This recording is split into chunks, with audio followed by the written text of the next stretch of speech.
the Aboriginal witnesses will attempt in a very short period of time to get the message across on what they want the jurors to know and understand about the Aboriginal viewpoint on this whole issue of a nuclear waste facility.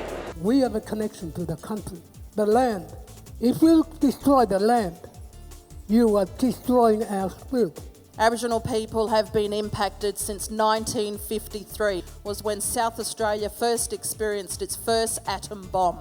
Aboriginal people have experienced the real nasty end of poison of this nuclear industry. As an elder now, I feel it's my duty to go into this leadership role and pass this knowledge on to my people.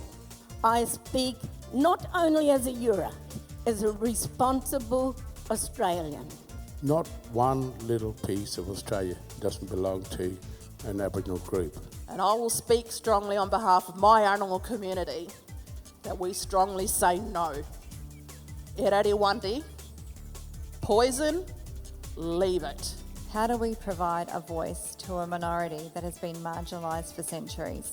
The only way to do that is by building that relationship between Aboriginal people and non-Aboriginal people. From what I've heard going out to the communities and engaging and listening to them, that they've been consulted but not heard. Aboriginal people have been consulted for years, and we have a lot of issues that are still outstanding. Could economic impacts assist Indigenous communities, health, education, etc.? Are there any circumstances where this benefit would be worth the risks? The economic case will only be really known when the proposal is established and we know the actual economics of it. I've turned my mind and heart inside out throughout this process, just like you have. I do accept the science of it. It's the human element that worries me. There's no price that you can put on the health of your body and your mother's body.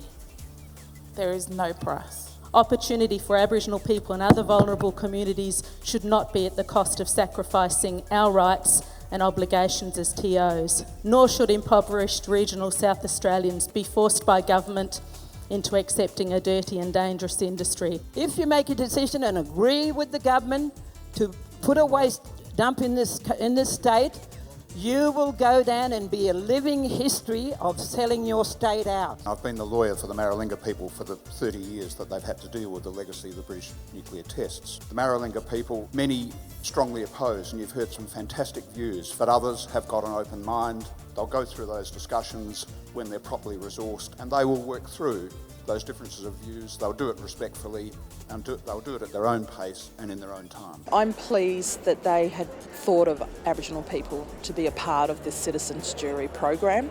It was really important for us as witnesses to really get those messages across to the jurors, what the Aboriginal people have gone through.